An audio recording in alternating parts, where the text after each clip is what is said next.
So, it's been a minute. I know I haven't been as active as I normally am over the past month. I also know that if I don't post, then YouTube probably isn't going to recommend my channel and the algorithm will likely leave me in the dust to wither away forever, so here I am! Anyways, long story short, I'm stuck in a bit of a creative slump at the moment. I've just realized that a future video that I announced recently is going to need a lot more time to cook than I was initially prepared for. It's gonna be a video about the preteen nymphette aesthetic as popularized by misreadings of Vladimir Nabokov's Lolita, the cult of youth in general, and how it's done demonstrable harm not just to famous actresses and pop stars in the limelight, but also to young girls in general. It's an extremely complex topic that's very layered, so I'm inviting viewers to contribute to that video as well. If you are interested in being a part of it, then you can fill out the Google form I've put together, which is linked in the description below. But anyways, yes, I'm stuck in a creative drought. Can somebody bring me some water, please? I am absolutely parched. I've been taking longer hiatuses from YouTube as of late because, well, as another one of my favorite creators would put it, I got my head stuck in a honey pot for 2 months, and my depressed friend Eeyore couldn't help me. But hey, it's Pride Month. And in spite of constant looming threats from lawmakers to take away queer rights overnight, or the fact that I'm being forced to watch large companies exploit my community for capital gain Clockwork Orange style, I'm trying my best to focus on the little things that truly bring me joy and still manage to set my cold, cynical queer heart aflutter. And one of the newest sources of joy that's given me these happy chemicals recently is filmmaker Todd Haynes' 1998 epitaph on glitter and glam rock, Velvet Goldmine. I recently caught a retrospective showing of Velvet Goldmine at the Tribeca Film Festival this past week, where there was a subsequent panel with director Todd Haynes and producer Christine Vachon. And as an avid glam rock aficionado and strong Bowie devotee of several years, Velvet Goldmine has been on my to-watch list for quite a while. I still can't believe it took me this long to actually sit down and watch it. So what is Velvet Goldmine? Well, to sum it up in 7 words, it's essentially unauthorized David Bowie and Iggy Pop fanfiction. I say unauthorized because the story was originally conceived as a Bowie biopic and had to be restructured because Bowie famously denied the rights to his music and even threatened to sue the production if there was any speculation on his private life present in the screenplay. But despite this hurdle, the change actually worked in Haynes' favor. Bowie's refusal to grant them permission to tell his story was essentially a blessing in disguise, because it made the film so much more interesting.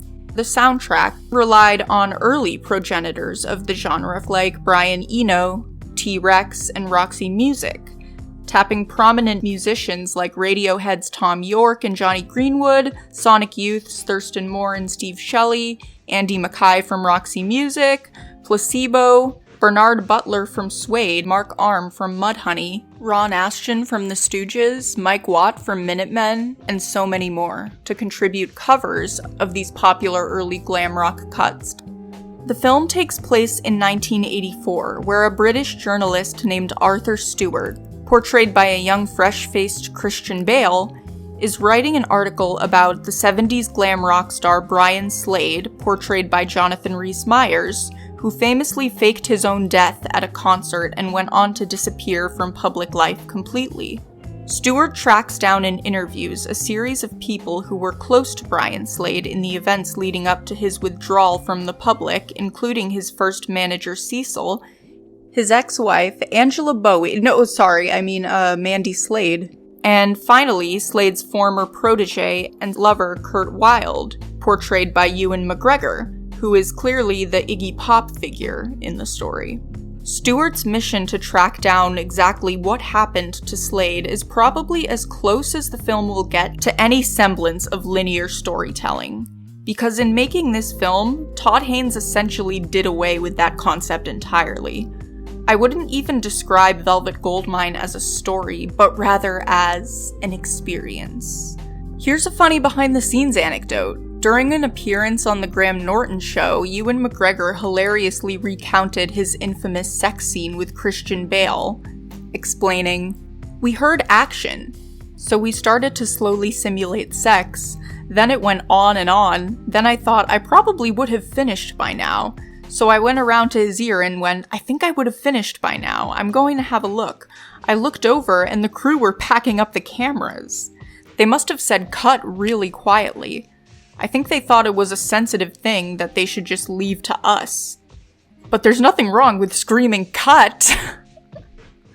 For a little bit of background, Todd Haynes is a gay man himself, and rejecting societal expectations of identity is a noticeable theme that pops up throughout his body of work. We see it in Grrrl, we see it in Far From Heaven and Mildred Pierce, we see it in Superstar, his Karen Carpenter biography, and it especially pops up in his debut film Poison, a fictional sci-fi horror drama based on the AIDS crisis and the writings of Jean Genet, which is largely considered to be an early entry in the independent LGBT+ film movement beginning in the 90s known as New Queer Cinema.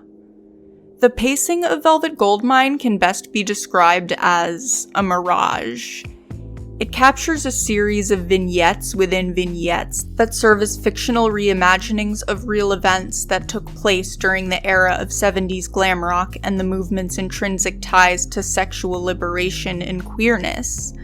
Throughout the film, we get to see flashes of Christian Bale's character Arthur Stewart as a young man coming to terms with his own homosexuality as he pores over photo spreads and magazine articles featuring Brian Slade, which clearly holds up a mirror to Haynes' own parasocial fascination with figures like Bowie, who I'm almost positive had to have played a part in sparking Haynes' own queer awakening. We get to see Stewart's own coming out journey and how these glam rock stars end up giving him the strength to embrace his identity despite the staunch disapproval of his conservative parents. The film is an impressionistic fever dream, rife with flashes of drug-infused orgies, memories of concerts, and pretentious dialogue that repackages old Oscar Wilde parables. There are several references to iconic Bowie stunts throughout history that are anything but subtle, including nods to him simulating oral sex with his guitarist Mick Ronson on stage, and that one intimate moment with Lou Reed captured by Mick Rock in London, which looks like the two of them have just finished making out. It's not even just Bowie's influence reflected in Brian Slade, but nearly every minor character in the glam rock pantheon, like Brian Ferry, and even adjacent Warhol figures like Jane County and Cherry Vanilla. There's even a nod to the forgotten glam rock behemoth Joe Bryant in Brian Slade's Maxwell Demon cover art. So, yeah, this film is packed with references, and it's a lot to keep track of, to say the least. And that's already on top of a story that lacks any sense of direction whatsoever. I think that the best summation of the film can be read in Marcus Bullock's essay, Treasures of the Earth and Screen, where he draws comparisons between Todd Haynes' specific framing of glam rock in Velvet Goldmine and the theories of German philosopher Walter Benjamin. The moment that is entirely ruled by the spectacle of a film unrolling before the spectator has its own set of connections. In the Surrealism essay, Benjamin refers to this potential of atmosphere, concealed in mundane emblems of experience until they are brought to the point of explosion, as revolutionary energy that initiates what he calls a political rather than a historical view of the past. He clearly means an emphasis on the substance and concreteness of experience, rather than a system of knowledge in which it may be described. In making Velvet Goldmine, Haynes is recounting his own subjective memory of this particular point in history, and that's what makes it so fascinating to watch. The film is simultaneously ahead of its time and also dated, with little to no people of color in the cast, and extremely cringe-worthy bursts of the character Brian Slade's unflinching misogyny. Women defend themselves by attacking, just as they attack by sudden and strange surrenders. There are also way too many loose ends to count in the film that never get resolved. It almost calls to mind an episode of Euphoria Season 2. I think Haynes ultimately attempted to pack too many big ideas into one film with limited time, which only leaves the viewer with more questions. But that doesn't mean it's a bad film. To quote Justin Santelli in the screening room, "It's the kind of deeply personal film that is difficult to believe exists, mostly because it's hard to believe that studios handed out money for someone to create something this deliberately messy. The connections it tries to make are the kind of private, deeply meditated upon ones that usually make more sense to the person who made them than to anyone else." And Haynes would go on to accomplish this same kind of impressionistic portrait of a shape-shifting artist with greater clarity and success, this time with the artist in question's permission, almost a decade later with his anti-biopic of Bob Dylan, the 2007 film I'm Not There. But Velvet Goldmine stands on its own as a glittering monument to Haynes' favorite theme, identity as a thing to be flipped, confounded, restructured, weaponized, or escaped from. It's no wonder that he chose to tackle glam rock with such exuberance, a movement based on a truth that is harder for some to accept than others, that identity is fluid and performative. I think a big problem that I have with this new wave of good, pristine, wholesome queer representation in media is that it bores me to tears. Verily Bitchy has an entire video on this topic, which you should absolutely go and watch. It's extremely well put together, and I cannot recommend her work enough.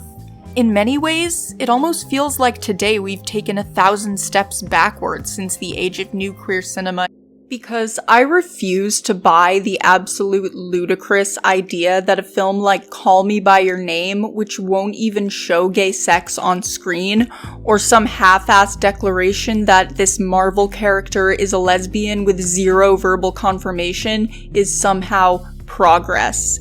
When John Waters was testing our limits for good taste all the way back in the 1970s, and Ewan McGregor and Christian Bale were full-on simulating bareback sex on a rooftop in 1998. Yes, films like Velvet Goldmine are very dated in certain aspects. They weren't very inclusive, that's for sure. And to say that this film is extremely lacking in focus when it comes to substantial storytelling would be an understatement.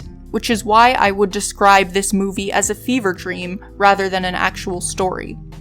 But that's not going to stop me from recommending this film to absolutely everybody I know, even if it's not for everyone. So if you haven't seen the film yet, then I caution you to approach it as I have presented it to you. As fanfiction. Because that's what it is.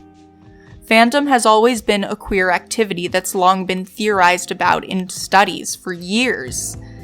Fandom is a topic I've always been fascinated by and continue to be infatuated with to this day. So, despite its flaws, this largely forgotten cinematic ode to glam rock has officially stamped its way into my heart as a certified queer classic.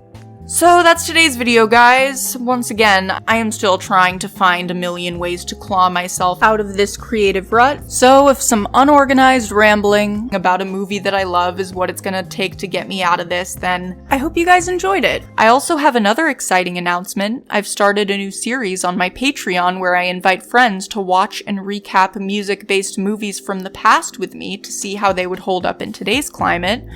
I've just published the first episode, which is a recap of Nick and Nora's Infinite Playlist with my friend Mia Day, who's an amazing musician in her own right, who you should totally check out. I know I've been incredibly shy about asking for support, and I'm trying to get better at plugging the Patreon, so please consider joining if you are able to and would like to support a small creator like myself. Another thing you can do that would make me so happy is leave a written review of my podcast. Yes, for those of you who are unaware, I do have a podcast where I invite women and queer people working in the music industry to engage in complex discussions about their unique experiences tied to the intersections of their identities, their art, and their jobs in the industry. I just had an amazing conversation with the phenomenal lead singer of Thelma and the Sleaze, Lauren L.G. Gilbert, where we talk about showing up to shows to keep local venues around, self-empowerment, and pride. So please consider giving that a listen as well, and a 5-star rating and review, because that's what's going to help the podcast grow. Once again, I am eternally grateful to all my viewers. Thank you always for your unwavering support. And finally, I'd like to extend a big fat shout out to my first ever patrons, Debbie, Duna, Bev, Mido, and Paul. Bless you all, and happy Pride!